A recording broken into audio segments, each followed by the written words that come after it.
28 फेब्रुवारीला अमेरिका आणि इराण या पारंपरिक शत्रुत्व असलेल्या देशांमध्ये युद्धाचा भडका उडाला।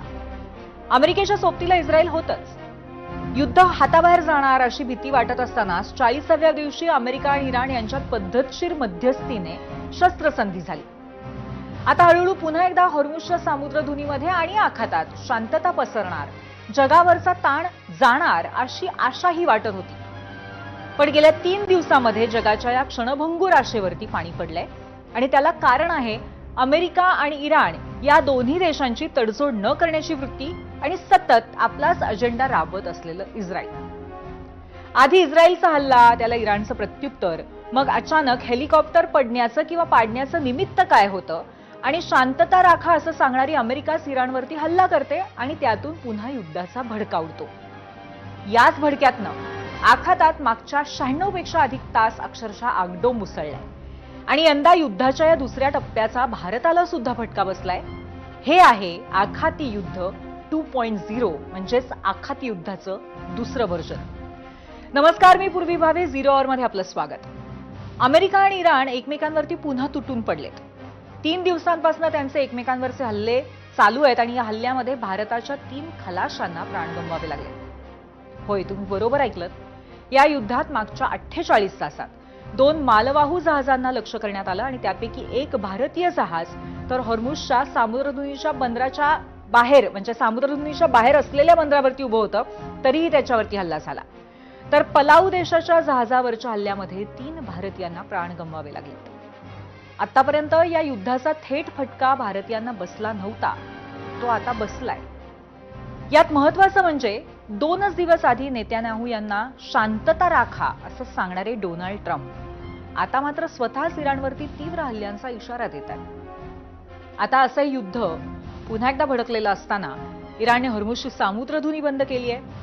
त्याचे गंभीर परिणाम येत्या काळामध्ये भारताच्या सर्वच क्षेत्रांवरती होतील अशी भीती chamber of trade and industry यांनी व्यक्त केली आहे। त्याचा विमानसेवा, रंग, खतं, प्लास्टिक, शिपिंग अशा सर्वच क्षेत्रांना फटका बसू शकतो।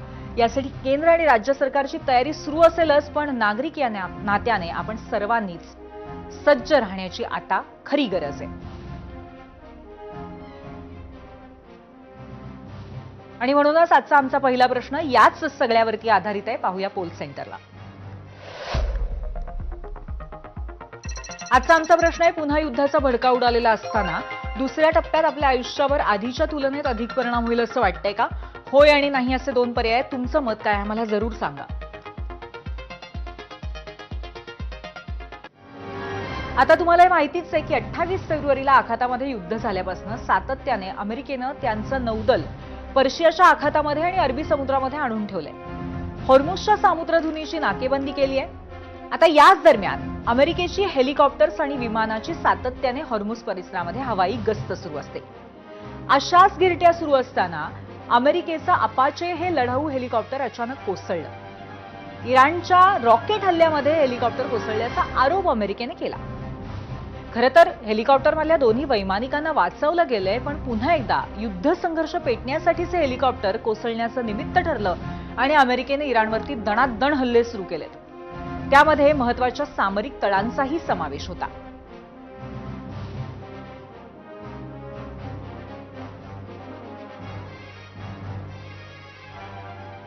तर हेच हेलिकॉप्टर पडल्यामुळे किंवा पाडल्यामुळे अमेरिकेचा राग अनावर झाला आणि त्यांनी लगेच इराणवरती हल्ले सुरू केले। ते अपाचे हेलिकॉप्टर नेमकं काय हे आपण ग्राफिक्सच्या माध्यमातून बघूयात।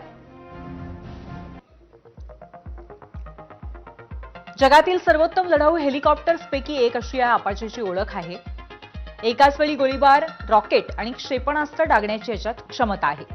अत्याधुनिक रडार संचालित क्षेपणास्त्र डागणारी यंत्रणाही याच्यामध्ये आहे आणि 3 प्रकारचे कॅमेरे आणि रडारद्वारे शत्रूवरती 4ही बाजूने देखरेख ठेवता येते। 20,000 फूट उंचीवरती उडण्याची अशी क्षमता आहे आणि जगातले सुमारे 19 देश या हेलिकॉप्टरचा वापर करतात।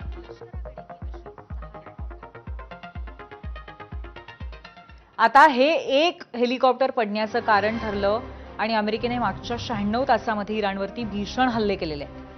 हॉर्मुझ जवळच्या केशम बेटावरचा नौदल तळ, सिरिक बेटावरचं जलशुद्धीकरण केंद्र, हॉर्मुझ इराणचा अणुप्रकल्प असलेलं बुशहर शहर बंदर अब्बास, इस्फहानचा सामरिक तळ या सर्वांना बेचिराख करण्याचा प्रयत्न अमेरिकेने या हल्ल्यांद्वारे केला. पण तुम्हाला माहिती आहे की या युद्धाच्या पहिल्या टप्प्यामध्ये 39 दिवसांच्या सलग हल्ल्यात सुद्धा इराण निकराने उभा होता. अमेरिका आणि इस्रायलने अख्खं नौदल संपवल्यानंतरही इराणने हार मानली नव्हती. आता युद्धाच्या या दुसऱ्या टप्प्यात सुद्धा इराणने हल्ल्यांना प्रत्युत्तर दिलंय. आखातातील अमेरिकेच्या अनेक तळांवरती त्यांनी क्षेपणास्त्र डागली आहेत. यामध्ये जॉर्डन, कुवेत, इराक यांचा समावेश आहे आणि यात त्याने अमेरिकेच्या लढाऊ विमानांच्या तळांनाही लक्ष्य केलंय. आता युद्धाचा भडका, नवा भडका 96 तास आधी उडालेला आहे. मागच्या 2 दिवसांमध्ये युद्धानं तीव्र रूप घेतलंय. आता या 96 तासामध्ये नक्की काय घडामोडी घडल्या हेही आपण पाहूयात ग्राफिक्सच्या माध्यमातून. 96 तासामध्ये युद्धाचा नवा चॅप्टर कसा सुरू झाला. 8 जूनला हॉर्मुझजवळ अमेरिकेचं हेलिकॉप्टर पडलं. इराणनेच हे हेलिकॉप्टर पाडल्याचा अमेरिकेने लगेच दावा केला. 9 जूनला हेलिकॉप्टर प्रकरणावरून अमेरिकेने हल्ले केले. इराणच्या 7 शहरांवरती 9 जूनला हल्ले करण्यात आले. 10 जूनला इराणने त्याला प्रत्युत्तर दिलं. अमेरिकेच्या सैन्य तळावरती क्षेपणास्त्र पुन्हा एकदा लागली, अर्थातच आखातातल्या सगळ्या सैन्य तळांवरती. आणि 11 जूनला अमेरिकेने इराणच्या बंदरांना लक्ष्य केलं आणि मोठे हल्ले केले. तसंच 11 जूनला इराणचंही क्षेपणास्त्र हल्ल्यांसह याला प्रत्युत्तर मिळालं. म्हणजे आता सातत्याने पुन्हा एकदा एकमेकांच्या वरती हल्ले करण्याचं सत्र सुरू झालेलं आहे. आता हे असं युद्ध पेटलेलं असताना यातला सगळ्यात महत्वाचा भाग, युद्धाच्या या दुसऱ्या टप्प्याचा भारताला पहिल्यांदाच थेट फटका बसलाय. 3 भारतीय खलाशांना हॉर्मुझच्या सामुद्रधुनीमध्ये प्राण गमावावे लागलेत. ही घटना अशी आहे की पलाऊ देशाच्या MV सेटेबेलो या इंधन जहाजावरती अमेरिकेने क्षेपणास्त्र हल्ला केला. त्यावेळी जहाजावरती 24 भारतीयांसह 28 खलाशी होते. 24 पैकी 21 जणांना वाचवण्यात यश आलं, पण 3 जण बेपत्ता झाले आणि त्यांचा मृत्यू झाल्याचं निश्चित झालं. आणि हे 3ही तरुण खलाशी भारतीय होते. यानंतर भारताने अमेरिकेच्या राजदूतांना बोलवून कडक शब्दात निषेध नोंदवला खरा, पण हल्ला का केला याचं स्पष्टीकरण देताना अमेरिकेचीच मुजोरी पाहायला मिळाली. हे जहाज इराणवरच्या नाकेबंदीचं उल्लंघन करून तेल घेऊन जात होतं. अमेरिकन नौदलाने दिलेल्या निर्देशांचं पालन न केल्यामुळे या जहाजावरती हल्ला केला. त्यावेळी हे जहाज हॉर्मुझच्या सामुद्रधुनीतनं जात होतं असं अमेरिकेनं म्हटलंय. बरं, एवढा एक हल्ला करून अमेरिका शांत बसलेली नाहीये, तर ओमानच्या शिनाज बंदरावरती उभ्या असलेल्या MV जलवीर या जहाजाला सुद्धा लक्ष्य करण्यात आलंय. त्यावर 20 भारतीय आहेत. हे बंदर तर हॉर्मुझच्या सामुद्रधुनीच्या बाहेर आहे. त्यानंतरही जहाजावरती क्षेपणास्त्र हल्ला झालाय.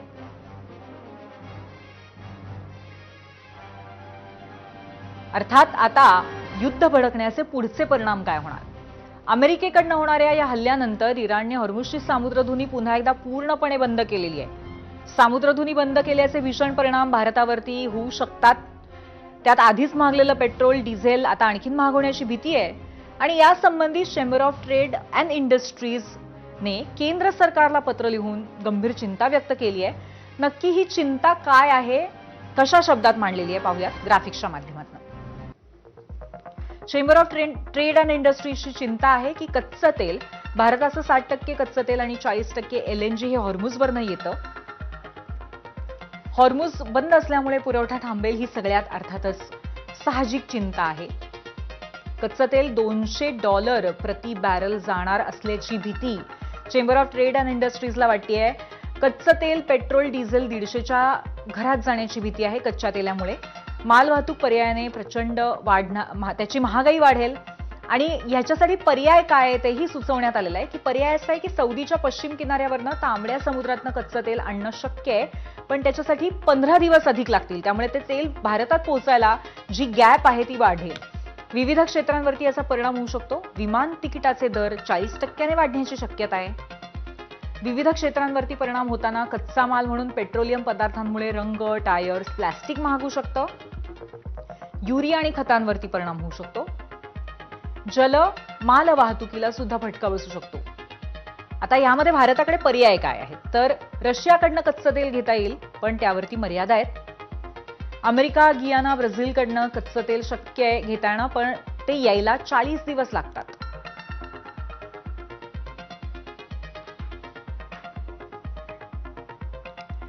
त्यामुळे अर्थातच प्रश्न मोठे आहेत आणि त्यामुळे यंत्रणांना सुद्धा चिंता वाटतेय. तुम्हाला माहिती आहे की युद्धाचा थेट फटका हा सर्वात आधी कच्च्या तेलाला बसतो आणि आत्ताही तसंच झालंय. त्यातून इंधन दर महागलेले आहेतच आणि त्यामुळे देशामध्ये महागाई आली आहे हे आपण सगळे अनुभवतोय. आता असं असताना सुद्धा मला महागाई आवडते अशी धक्कादायक प्रतिक्रिया अमेरिकेचे अध्यक्ष डोनाल्ड ट्रम्प यांनी दिली. सध्याची महागाई अपेक्षेपेक्षा कमी असल्याचं त्यांनी म्हटलंय आणि हे स्पष्टीकरण त्यांनी नंतर दिलं. बघूया ट्रम्प नेमकं काय म्हणाले. I love the inflation. You know why? Because as soon as this war is over, I can say it now. Something you didn't know. Do you know we've been taking out millions of barrels of oil? Nobody knows it. You know who doesn't know about it? Iran until right now. We took out the other night 22 ships. Late at night with no lights. Oh, when the war is over? Yes. It's coming down. I know you can't. It's going to come down like a rock. अशा पद्धतीने Trump हे महागाई हवी असंच काहीसं म्हणतायत. या सर्व संकट काळामध्ये भारताचा इंधन साठा चिंताजनक नाही.